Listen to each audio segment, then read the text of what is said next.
Yo, what's poppin', people?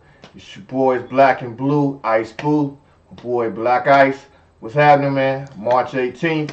Giving you a rundown of some news events this week, man, and just giving you our opinion on a few things. What's happening, partner? Yo, what's good with you, bro? I can't call it. I can't call it, man. Ben, what's in the news? Shoot, a few things, man. A few things, man. But the biggest thing is the Desus and Mero joint and DJ Envy, boy. Woo! Oh man, that interview was epic, bro. That was epic, bro. Yo, there's so much I want to say about that, man. But Envy definitely. I mean, I wanted to be nice about it, but His wife made him do it. Yeah, all day because, well, here's what happened. DJ Envy was on. Was it The View? The Real. The Real. He's on The Real, which is a nationally syndicated show. He was on there with his wife, talking about his infidelity when he cheated on his wife with this reality show star, Erica Mena. And she was on Love and Hip Hop New York. She also fooled around with Bow Wow and I guess some other people. But back in 2013, DJ Envy had an affair with her, and they was on The Real recently talking. Well, I guess it wasn't that long ago. They were talking about it, and yeah, it was this week, I believe, or early late last week. Yeah. So what the guys' names? The host. Desus and Mero. Desus. So their show is a late night show on Viceland, and basically they give commentary on pop culture, basically. Which is they joints is hilarious. Yeah. They had me dying. So of course they was on the show watching the footage of DJ Envy, and they went in. I mean, really, it was a small joke. They really didn't go in on them that hard. It wasn't even a joke. Yeah, it was very. It was a comment. First of all, you open yourself up by going up there. Well, first of all, let's see what he said. He said, DJ Envy, the wife Gina Casey said that she didn't know DJ Envy, she just knew him. Rashad. Yeah. What is it? And so the Zeus made a comment like, yeah, but I bet she knew the DJ Envy checks. But he quickly played it off. Like they didn't go in. But the thing is, it wasn't even a playoff. It was like once he said it, it was over. Nobody even gave it. If they wouldn't have made it that big, it wouldn't even have been that big. Right. It was just like one of their regular shows. You look at it and you laugh, and then you move it on. He made him. He put all the attention to himself. Right. So because of that, they finally came. So they came to the Breakfast Club. They thinking everything is all good. So they ain't expect to be ambushed by DJ Envy, who he just went off. At the end of the show. Actually, he didn't even introduce them properly. Usually he said, "Yo, special guest." He said, "Yo, we have dickhead and pussy here at the Breakfast Club." Right. So he already started off with shade, and I thought it was very unprofessional for one. And two, like I said, it wasn't that big of a deal. But the way he went in on them, when I saw that, like, man, his wife wants to put him up to it because they didn't say anything that serious. And then even after, they didn't. So even after he went off, they quickly, I mean, they had to apologize, but he did anyway. He quickly apologized. Cause he just want to get over it and on with the interview. Because he Right. Right, it was a joke, man. If you took it that serious, my bad. He said my bad. What we do. So he really tried to de-escalate the situation. He quickly apologized, like, yo, my bad. We having a conversation about it, but Envy continued to try to go in on it. But his partner was like, my man gave you the apology, nigga. If you don't want it, what the fuck you want to do? Basically, what else did you want? You know what I mean? You apologize, take it or leave it. So, but yeah. So, of course, the interview went on. So, Charlamagne, he cool with all of them, of course. I mean, he cool with the guys, too, because they had previous history on MTV2 with, I guess, Uncommon Sense. There's other projects. Right. Yeah, so like, he wasn't just some regular guests they didn't know. Like, Charlamagne really know those guys over the years.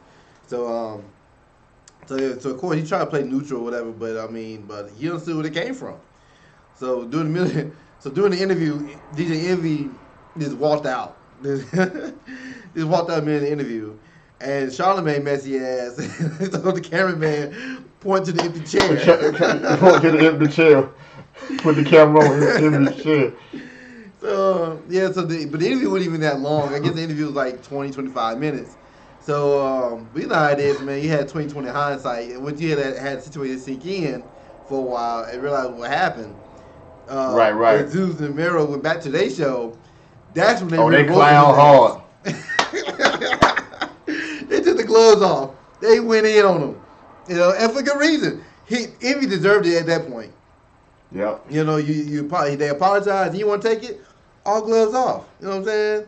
And then he made little slick comments because even Mero tried to joke around like, yeah, we about to do a celebrity boxing match. Envy like, yeah, I look forward to that. And Mero like, Mero here, wipe the floor with you, boy. But my thing is, man, I take for the Andre 3000 playbook, bro. After everybody do, you don't hear nothing about his personal life. You want nobody to talk about your personal life, don't put it out there. Right. And your boy Envy. Remember what Mike Tyson did that interview with Barbara Walters and Robin Givens? I just watched that. He was like sedated. That's what Envy looked like on the real, boy. Like, what? Man, you surrounded by all these women, boy, and you cheated. You set yourself up with that one. Yeah. You think nobody won't gonna say that? Yeah, and that must be her idea too. Cause why would you even put yourself in that type of situation anyway? If it's behind it, let it be. Yeah, you know what I'm saying. Especially if it happened like 5 years ago, bro. To me, that means there's still some harborment there, and you still got to prove your love for it. That's why you had to do that. So hey. But salute, man, to keep your household intact, brother. Salute to you. Yeah, well, I mean, but it ain't necessary. But don't get mad at them because you put yourself. My thing is, you didn't learn nothing from Kevin Hart. Because even the Kevin Hart situation, only reason it blew up as big as it did, because he kept putting his personal life on blast. Right. You know what I'm saying? You was already bragging about your second wife and this, that, and the third. I don't think it would have been such a big headline. Bragging about that's your rib and everything, and Charlamagne dumbass about what's your favorite size, go with your rib. Oh man, yeah, man. Like, yo, man, keep your personal life private if you want nobody talking about it. I mean, it's as simple as that. That's true. That's true. That's the easiest solution. I mean, keep it, and like I said, he don't need the money. I mean, definitely the reason he did that because for personal reasons. Because as far as I'm concerned, I mean, he had the most bank out of everybody on the Breakfast Club. By far. Right. So, like, man, but yeah, man, I thought it was hilarious then. But yeah, Envy definitely takes the L. Very mature, very unprofessional, and this is not like a one case scenario. I mean, he has a history of doing that. Like, cause like you said, after I watched that interview, they showed an old interview with him and DJ Drama on Breakfast Club. Same shit. Right. Like something that could be handled before the show, but you try to air it out on air in front of everybody. Right. And you look like that. You look like the chump. So you don't even look cool doing it. So like, why? Wow. Yeah, man. But yeah, that was funny. That was the best interview the whole week. That's all the whole week. Yeah. Okay. Heard about your boy 21 Savage, right? Yeah.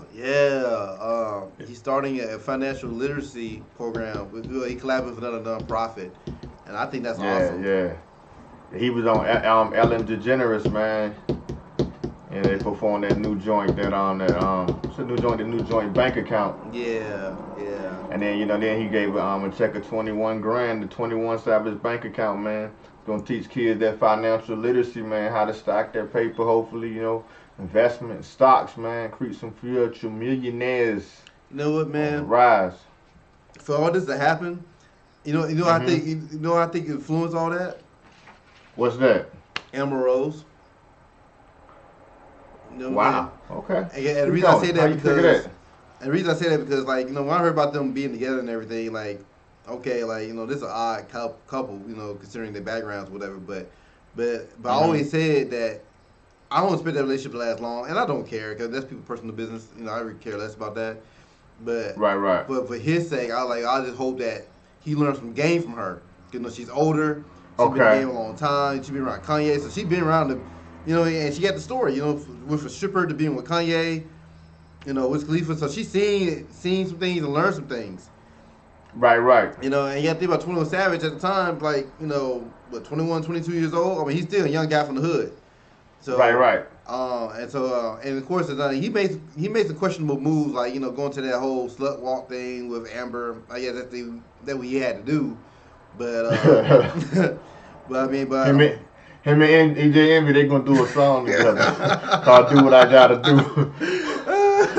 I'm gonna keep my home right. Hey man, forget what y'all say. But I guess the good thing about it is he expanded his horizons and he leaving his hood and he's seeing some things. You know what I'm saying? Okay. And I think he's maturing a lot faster and learning, because sometimes, I mean, this is a crazy industry. This is a crazy world. It definitely is a crazy industry. So there has somebody who could like half-ass care about you and guide you through it. I think it's a good thing. That's true. You know what I'm saying? So respect to them. So yeah, but definitely props for that. What 21 is doing with that end, and because that's what we need, man. We be more financially literate. Because stuff like that really taught to us in schools, especially public schools. Shit, yeah, you damn right it ain't. Yeah, you gotta teach your kids that yourself. Yeah. Yeah, man. Shoot. Speaking of kids, man, Blue Ivy's parents, man, they about to do it again on the Run 2 tour, man. Yeah, man. Our ticket prices are crazy. Yep. They about to make a grip. Again, right? Yeah, it's part 2, man. And they got a lot of international dates on this one too. I'm not really a fan of either of them, man. But I was checking out the tour dates, and I saw that they're performing at the new Falcon Stadium when they come to Atlanta. Okay, yeah. That would be crazy, because that's a huge stadium. So, and I bet they're gonna fill it out. That's true. Man, so I mean, man, props to them. Yeah, get your money, man. But you know what, man? Much as I love concerts, I hate stadium tours. Why you say that? I feel like you paying like triple the money for an impersonal experience. You know what I'm saying? So like compared to like for example when Kendrick first performed in Atlanta, Kendrick was at the I want to say he was at the Masquerade. Yeah, he was at the Masquerade. And I want to pay like $15 to see him. And it was a cool, tight knit crowd, probably no more than a couple hundred people there. You know what I'm saying? But now I saw him. I was there. Yeah. So now and I saw him live at I want to say One Music Fest. At the outdoor venue at Lakewood. And I wasn't feeling that as much because and that's just a little bit bigger. So I wouldn't imagine the stadium, because right now they're on the TDE championship tour thing they got going on. Right. But yeah, man, this is such a big. I just not a big fan of big crowds, and then half of them, to me, probably not really true fans. I get what you're saying, but I got that always. I got that vibe from like my vibe like that is Outkast. Yeah. Like I saw them like early on, like at the Boathouse. Yeah. It was this spot out in Virginia, in the Norfolk area. Yeah. So I seen them. This was like doing the Southern playalistic Cadillac joint, Yeah. And it was like a tight environment, less than 500. It was tight. And then when I lived in New York, I done seen Outkast perform a whole lot of time, but then when I seen them in New York, this was like after B.O.B. And then you know how it be the Outkast, and it might be about a big stadium or a bigger place than what I originally seen them in, but it's like it might be you and just a handful of people that be rocking the song, and this shit don't get jumping the bombs over Baghdad. Come on, like they had a history before that. Yeah. You know what I'm saying? So it's like a different vibe. It's like, but if you in that intimate vibe with real cast friends that know all the albums, and then seeing that's a whole different thing. You know what I mean? So I get what you're saying about the Kendrick thing. But that's a perfect example. That's a perfect example of that. Yeah. So it's like, but I see people like they're excited about it, man. So get your money, bro. Right.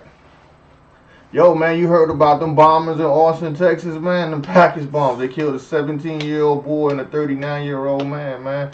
Both black. That's some scary shit, man. Yeah. And that's some scary shit, man. And I hope, and I don't believe in one person doing it, man. 'Cause you gotta think about it, that costs money. You know what I'm saying? To put together these bombs, and like, you gotta think about it. It takes a lot to take out a human body. The human body can take a lot of damage. You know.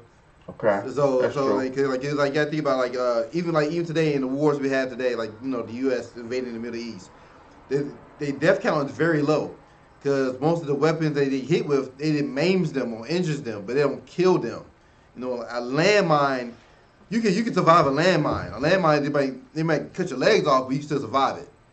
You know what I'm saying? Right. And that's a Hell of landmine. a survival, but shit. Yeah, you know what I'm saying? So what type of bomb are you making, putting in a package that's actually killing them? You know what I'm saying? Right. So like, I think it gotta be a group of people behind that, man. And I hope they get them on. Right. Yeah. But that's scary shit, man. You just think it's your Amazon package and you just chilling, they come in, it's on your front door. Like that's some scary shit. You don't know where to go with that. Yeah. Scary shit, man. But I hope they get them all. But you know what had me heated this week, man? What was that, bro? Boy, sometimes, man, I'll be like, yo, certain things happen. I ain't calling no police. I'm gonna handle it. With that Connecticut girl, that Brianna Brochu. Bruh. She's got like probation, like it will be taken off her record after 6 months or some shit. She was that what she did to her roommate Chanel Jazzy wrote. Fill them in, man. What it was about, man. Alright, yeah, this black chick, this Jamaican chick, and this white girl, they roommates in the dorm at this school up in in New England, I guess. Yeah. And they wasn't getting along. So the white girl, her disgusting ass. Yeah, University of Hartford in Connecticut. Yeah, her disgusting ass, man. Like she's saying she put mold in her cocoa butter and take a toothbrush right across the ass or some shit. They did a lot of foul shit, spitting in her shit, man. Yeah, the girl was getting sick, man. You know that's. And the girl didn't know what was going on with her. She kept getting sick and she didn't know what was going on. But yeah, rubbing a tampon, like you tampon. Rub tampon, just doing. Yeah, like some disgusting, wicked, horrific shit. Like even think of doing some shit like that, man. Man, that's why that man. I'm sorry, man. That's when that $150 come into place, man. Yeah, slice you right across that face. You gotta look at you gotta think about you every morning when you look at your face. You gonna remember what you did to me and why that shit happened. The same way I ain't gonna be able to get that shit out of my head. So we gonna be. That's how I'm gonna roll. I ain't fuck the police. And think about it. She ain't get kicked out of school until the headline blew up. Because she went to the administration about it. They ain't do anything about it. It went until the news went viral. Then they finally kicked her out of school and pressed some charges against her. And then now they only get her. She was granted a special type of probation on Monday that would allow her to avoid criminal record altogether, as systematically contaminating another person's. Yeah. White privilege, bro. I don't care what you say. White privilege all damn day. A special type of probation. Yeah, this is what she put, because he found out, because I think she had it on Instagram or Twitter or something. She said, finally did it. Your girl got rid of her roommate after 1.5 months of spitting her coconut oil, putting moldy clam dip in her lotions, rubbing used tampons on her backpack, putting her toothbrushes places where the sun doesn't shine, and so much more. I can finally say goodbye, Jamaican Barbie. Brochu wrote on the caption she posted on her Instagram page. Fucking disgusting, bro. Simply put, that is so disgusting, bro. Like, man, and got away with it after all that, man. Like, and said it wasn't a hate crime or any of that. Cause she didn't say I got rid of that Barbie. She said Jamaican Barbie. To me, that alone. That alone. You know what I'm saying? Yeah. That's right. Man, I don't care. Man, people acting like this, we in this post-racial American type shit, man. No, that shit ain't changed at all, bro. Not at all. Man, it's disgusting, man. I hope she I hope the young girl get it together, man, and move on her life and do some great things. And I really hate she had to go through all that shit from that, take that shit from that white girl like that. Yeah. I pray for you, sister, because I would have handled that shit totally different. Man, like, yeah, I slick hoping that she waiting to take her revenge. You know what I mean? You know what I'm saying? Yeah. And I don't even be mad at all. Yeah, man. What's my man name that just recently passed? I think it's Reggie Cathy that played in The Wire. Yeah. And he when shit like when he was like, I can be a devious motherfucker when it come down to it. Yeah, had that shit been me. Like, and I don't imagine what she's going through, man. Cause this chick young, she's just trying to do right. Got into a decent, or supposed to be a decent school. You know what I'm saying? Right. And and we've been taught growing up, man. Like we had to have a higher moral compass because I know niggas did more time for not paying a parking ticket than what this chick got. Right. You know what I'm saying? I had a guy on my other show that produced a guy on the Black Room, and he said he was in jail for 2 weeks off a suspended driver license that wasn't suspended. Oh wow. You know what I'm saying? And this chick doing no time at all on that shit that she did. Yeah, that's disgusting, yep. Bro. That's why I say, man, fuck the police. Some shit you just got to handle. Yeah, man. What else you got, bro? See, I'm one of these type of people, dog. If I'm not a person that start nothing, so I don't have no problem however we finish it, right? Mm-hmm. So, if you take my watch, you shouldn't feel upset if you come home and everything in your house is gone. That, cause I'm gonna take it to you, cause you started it. You feel me? Some people might be like, well, all he did was take your watch. He ain't had to do all that. I'm like, yeah, but he shouldn't have took it in the first place. Right. Period.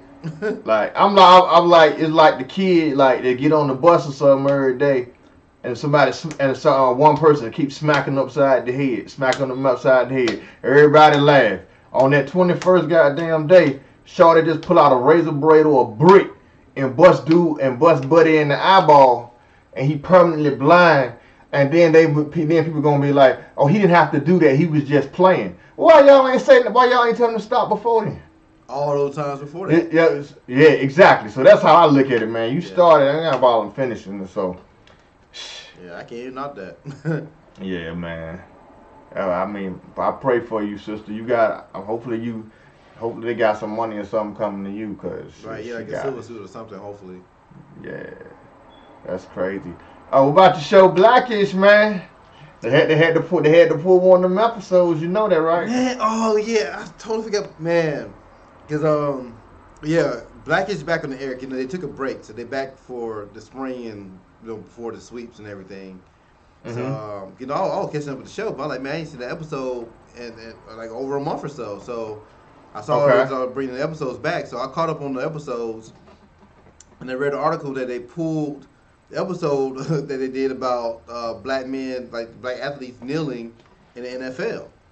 And I thought it was interesting because black is always, can't handle serious topics. Yeah. You know what I'm saying? Like so they slick liberal, but they do still take risks. Some of the topics that they cover. So right. So like all the topics that that they covered that's kind of risque, that's the one you pull. So yeah, they were saying they was speculating that they were scared of Trump. Yeah, and I thought that was kind of amazing considering. Right. Because like I said, I watched the new episode that this came back on.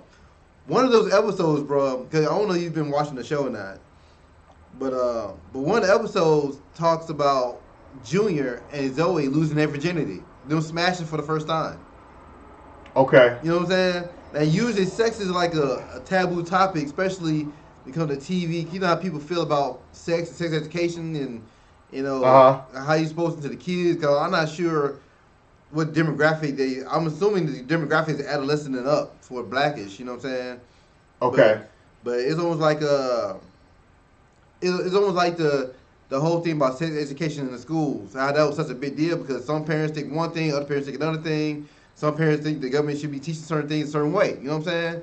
So right. So you would think that would be more of a taboo topic to tackle than the NFL. You know. You're right. You're right. So I've been watching. I mean, Blackish is like his 4th season. I want to say like you can't watch these kids grow up. Right. That's You know what I'm true. saying? So you had a whole episode about Junior smashing his white chick. That was allowed to be on air, but not the one about kneeling in the NFL. I thought that shit was crazy. Wow. You know what I'm saying? Like out of all the episodes, that's You the let that run. You know what I'm saying? Like, damn, NFL got some hella pull. You know what I'm saying? Like, wow. Like, yo, you ain't putting this on the air. Like, that's crazy to me. Oh wow, that's hilarious. Yeah, and then they ain't just pulled it. They pulled it, and then and they said the producers and writers they were trying to go back and forth trying to find a solution. That they rewrote it some scenes. They couldn't agree on anything, so they had to pull the whole thing. So it's like, so whatever happened, it was a phone call made at the top, probably from the NFL. Like, yo, bro, if you don't want that shit on the air, and they pulled it. Right. I forgot the football then do go on. Okay, yeah. We both know they pulled that shit before. Yeah. They pulled that shit before on Playmakers. Yeah. Oh yeah. With our man Russell on, was it Hornsby? So they ain't the first time, ain't the first time something like that happened. But yeah, but I find it funny NFL can make a phone call. 'Cause I'm pretty sure it was them. Like, yo, I don't think it was Trump. I think it was NFL. Oh wow. Okay. I mean, Trump ain't watching no damn TV. You know what I'm saying? But the NFL though, like that's money broadcasting no games, those contracts and everything. Right. Yeah, I think NFL made that call. And like, okay. Play the episode where old boy smashed a white girl and he's still in high school. And then the episode before that, he was sexually attracted to one of his teachers. You know what I'm saying? Okay. These are back-to-back episodes, but you pulled the one about the NFL. I thought that was interesting. Okay. I thought those would be more risky than that one, than the NFL. You're right. I totally agree. Totally agree. They just show you the power, boy. Power. Crazy. Oh yeah. Speaking of kneeling, man, OJ was talking about Colin Kaepernick. You know, Juice been kind of mellow since he got out. He wasn't saying anything totally crazy. He was just saying, I think Colin made a mistake. I really appreciate what he was trying to say. I thought he made a bad choice in attacking the flag. He was saying, I grew up in a time when deacons were in the KKK. I don't disrespect the Bible because of those guys. The flag shouldn't be disrespected because of what cops do. The flag represents what we want America to be. But he's still on his white boy shit. Right. OJ haven't learned shit, bro, at all, because he's talking the exact same narrative as the white people. Like how they just totally hijack the theme of it and change it. Like, right. It was never about the flag. Never about the flag. It was never about the flag. Never disrespect to the troops. You're right. But my thing is, it's so funny though. They act like they so proud of the flag all of a sudden, but these vets are out here homeless and shit. I say the same thing. You know what I'm saying? Like, okay. And then your boy about to put on that big show with all them tanks and everything. Why they don't put that money and give it to them homeless vets and all the ones struggling from post-stress disorder, PTS and all that, man. All these Come mental on, issues bro. and shit, man. Like, get out of here, man. Yeah. Trump, boy. Trump is the chump, man. So you even say that for white people try to justify like, oh yeah, you gotta honor the flag. Like y'all don't even honor that shit. Right. Like anytime a black man to talk about empowering himself or his people, there's an issue. Point blank. That's the issue. That's true. You talk about women's rights, you're a hero. You talk about gay rights, you're a hero. But you talk about black men trying to get some rights, now that's an issue. You got to get over or sit down. Because best believe, if Kaepernick was talking about gay rights or women's rights, he'd be held as a hero. He'd be playing right now. Right. True. But this because he's talking about black men and empowering ourselves and having our own human rights that we should be entitled to here. Man, fuck out of here, man. That's just crazy to me. Right. That's true. Well, man, before we wrap this up, man, we want to send a RIP to Craig Mack, man. Yeah, man. Salute my brother. Yeah, sorry to hear what happened. I think it was heart failure. Yeah, man. Yeah, man. Hip hop legend, hip hop great, man. Yeah, he wasn't even 50. Nah. Late 40s, man. So it was sad to hear that. So rest in peace, my G. Yeah, man. And this is your boys Black and Blue signing off. One.